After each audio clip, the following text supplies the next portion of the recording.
All right, ladies and gentlemen, I'm here with Larry Wainstein here in his offices. Larry, 15th of July is the next big one for you. Boxing 5 Promotions putting on a tournament again. How are you doing? Yeah, all good, thanks, Hayden. We're getting there. You know, we decided we need to put on a tournament. We haven't had one for a while. It was scheduled, but obviously with circumstances, it was put out. But it's already been put in for sanctioning, and the bill's been put out, and the plans are being put into place. So as you said, this one is a development tournament, just featuring DJ Krill at the top of the tournament due to his postponed fight. The tournament itself, let's go through it. So you got DJ Krill fighting a guy from Namibia. That's an exciting main event. Yeah, it is. It's a good fight. Hopefully it'll go rounds. I think it will, because the boy's quite a strong boy, and DJ's up for it, you know, so really to give him the chance, which he missed out on at our last tournament. So, you know, that's exciting to have him on. And the basis of it is a development tournament. The rest are all up-and-coming development boxers and guys that are on the up, and we're giving a chance to. Talk about some of those development fighters. You got exciting fighters. The likes of Karleko Kanyisa is going to be featuring again on Boxing 5. He's been there on one of your previous shows. Yes, he has, and a great performance too. Colin has made no secret about what he thinks of Cat, and he's got a nice following. So for us, it's once again, it's a privilege and honor to be put on these up and coming fighters. 100%. And then we move. I'm just going to go through the bill here. Just get your comments on each. Gerald Titus against Ishmael Kadri. It's a good 6-round featherweight contest. Gerald Titus, obviously an experienced pro, and Ishmael Kadri is obviously the undefeated upcoming prospect. You know, there comes a time where the upcoming prospect has to now step in and put his foot forward and stand up and be counted. But Ishmael's a good fighter. He proved it on our last tournament. What a atmosphere, what a crowd, what a fight, you know. So, and he's got a lot of potential, and we love having him on our bill. New name that's coming through, and I think a lot of people are excited. Aaron Mutseba from Damien Durant's gym as well. You'll be featuring on your bill. That's a good one. Yes, it is. You know, we try to put on a mixture of trainers, fighters, and giving them a chance. You know, so we're fortunate in that position that a lot of fighters like fighting on our bill. We add a little bit of a difference, and we do different things. But we were promised Damien to get one of his fighters and to start using some of his fighters, and this is the first one. And thanks for that. We appreciate it. But I'm going to quickly flag 2 fights that have stood out to me on this list. Simeon Muller, he pulls quite a crowd, and he packed out the Boysons Arena last time. He'll be featuring again. He had the audience on their feet the last fight, and he brings his own crowd. He really does, and he is an exciting fighter. And once again, we're very, very fortunate to have him on, and he will be putting his trade to the test, and hopefully he comes out on top, and then to take him from there. And the last one I'm going to mention to you, someone that Colin Nathan's been holding back, and he's been preparing him in the background, Joshua Feldman. He's going to be turning pro on your tournament. What's your thoughts on that one? Another fighter, well, he's making his pro debut. We haven't seen a Jewish fighter in years, and Colin is very excited about the boy from Cape Town that's been training, and he's taking his time with him. You know, we're not just throwing him in the deep end. He's come along nicely. He gets the best sparring. He gets with the training that he gets, and we're excited about it. And you know, Colin's made no secret of it. He's the Jewish trainer, Jewish promoter.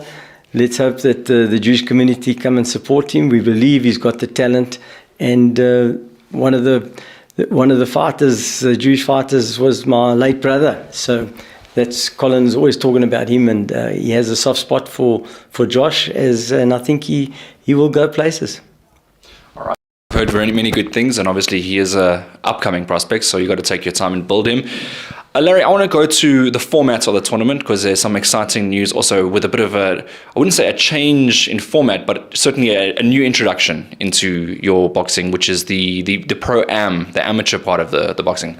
Yes, we've been toying with the idea. You know, we believe that from a boxing point of view. The amateurs are your future, and you've got to make boxing aspirational for them, to bring them through, to come into the professional ranks. And so Riaz comes from that background. He was in the amateur ranks for 20 years. And we just thought the time is right now to introduce what we call the Pro-Am. Yeah. I know it's been done in other areas, but we're now doing it on a proper basis with Sonabo and with Jugenerte Boxing Club, with Hot Box Boxing Club. So we're going to be putting on eight amateur fights starting at 1 o'clock. And hopefully they top amateur fights, but the weigh-in will be on the same day, the fights will be put out on the same day, and then we'll put on those fights, and thereafter at 7 o'clock we'll get into the professional tournament. The difference for the amateurs, it's going to be streamed live for them, and we want to try and bring in, we still got to find out the details, but we want to try and bring in the aspect of professional walk-ins and all of that for these youngsters to feel, and to have people out there go into the link and watch the fights and start bringing people in to watch it, and then, bring in an audience, an amateur audience into the professional ranks. It was all this when I was boxing amateurs. Just it would have been beautiful, and obviously it's a great initiative for them to get that experience, especially when they transition to pro one day. And I'm assuming that a lot of them will stay to watch some of the prospects that are on the bill. Is that the aim with this? Is that an inspiration? That is the aim, and obviously the thing that it sort of holds back the amateur tournaments.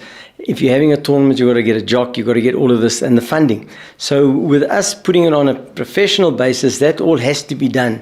So now you've got the ring set up, you've got the jock, you've got the medical, you've got all of that they would be paying for is already there. We needed to put on our tournament. So that's why I think it just adds a lot of, how can I say, gives the youngsters to become aspirational. They want to be in that ring as a professional. Building the next generation, obviously we might see some stars on the undercard. So, I mean, not on the undercard, on the show before. So I think people should come through a bit earlier just to witness a full day of boxing. Larry, I want to move to maybe a serious topic, the updates on Ludumo Lamati. I'm sure a lot of people would have tuned in just to hear about his progression. So just before I get onto that, you used the words next generation. Just don't want you thinking we stole your name. It's been called Next Generation. Yeah. But anyway, so that's that. But yeah, on Ludumo, he's coming on nicely. He's had the best treatment he could have wished for. He's now getting to a point where he wants to come home now. He wants to get back, and he's getting a little bit, how can I say, irritable because he wants to move, but he's got to wait, and the doctors will tell him when. They're very happy with him. So I would say in the next 2 to 3 weeks, he'll be making his way home. Extremely positive news. Obviously, Ludumo Lamati, a lot of people have been, obviously you must have seen it pour out on social media and wishing the best for him. People have started funding accounts, everything. Yeah, we have seen the best and we've seen the worst. There's always the people, the naysayers that want to throw stones before they even know what's happening and what's going on. But, we've created a saying in Boxing 5, let people say what they want to let them. We know what the status is. We know what's been done. And, having his mother and girlfriend there has really made a big influence in his getting improvement and getting better. So it's all the whole plan. We put a plan in place that night at the hospital and we just followed it. Wasn't to a lot of people's liking, but it's turned out to be the right move. And we're just thankful to all the people that have supported him and prayed for him, and because he needed it. And now it's up to him now to start. He's getting finished with physio. He's up. He's not able to run or do, but he's still able to walk, and he will get there. So we're very, very thankful, and we put out a thank you note to all the people. There's not all the people you can thank. There's so many, and the people in Ireland have been unbelievable.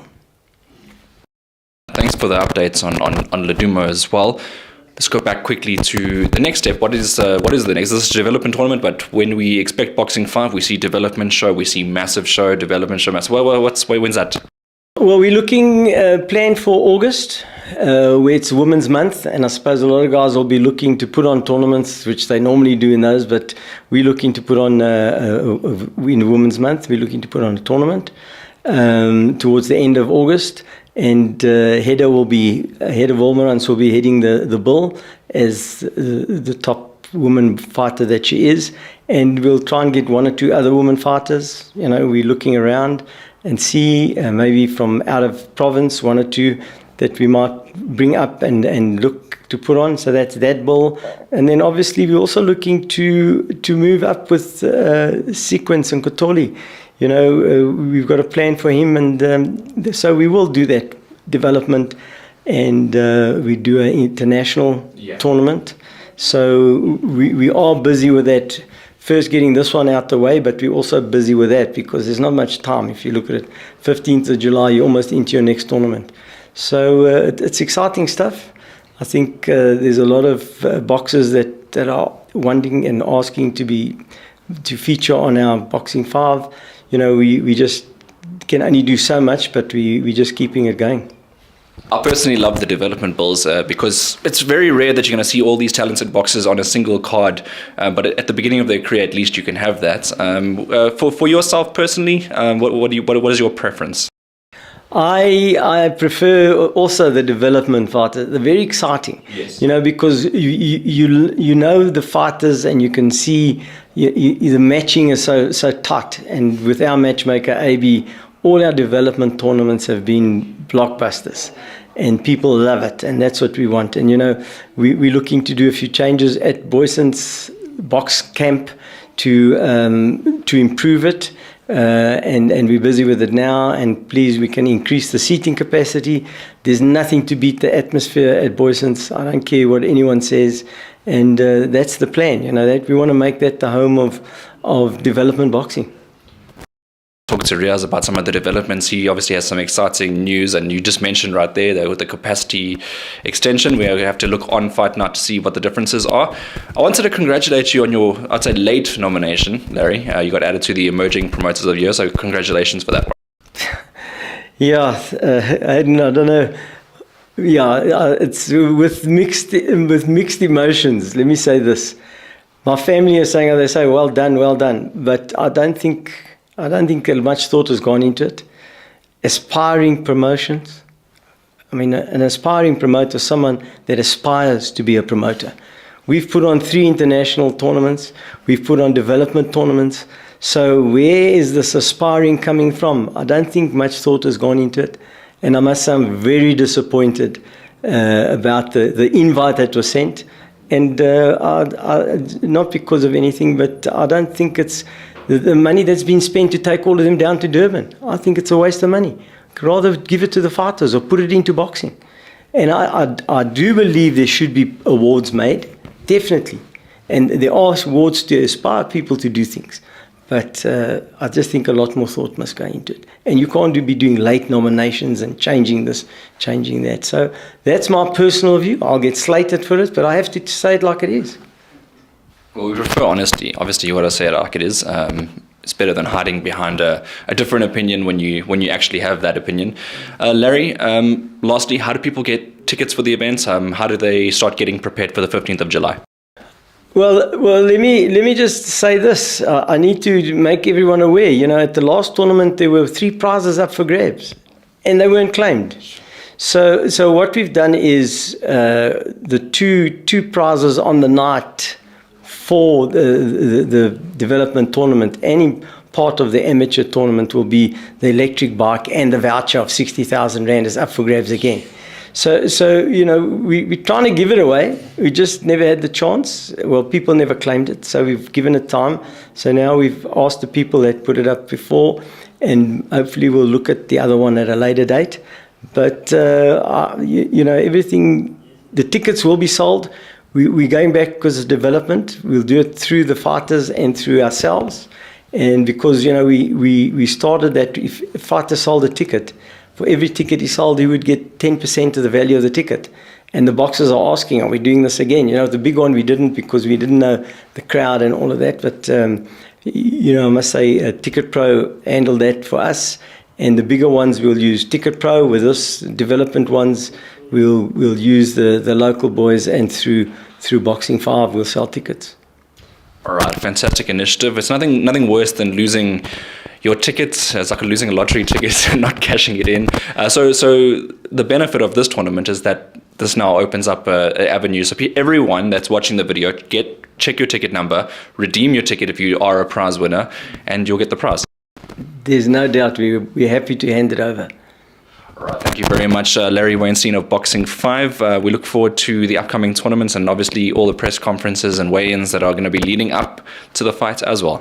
Yes, thanks. And we're looking forward to it. And, obviously at the back of our mind, we still got Ludumo to be worrying about, but he would want us to carry on. And so we have to keep going. It's not a case of the disappointment. He wasn't no disappointment. He put up such a good fight. We're very proud of him, and and the youngsters will benefit from his experience as a boxer. I mean, the record of 22 at the time, 23, and only got beaten once. He's never been knocked down. That's what I'm baffled about. But anyway, it is what it is. We can't sort of question it. That's life. But he will be looked after. He will become part of Boxing 5 as we go on. And we just look forward to being part of the young boxers' careers going forward. All right. Fantastic news. So we look forward to the return of Ludumo Lamati as well. Let's see how these next few weeks progress. Thank you very much again, Larry. Thanks, Aidan. Thank you.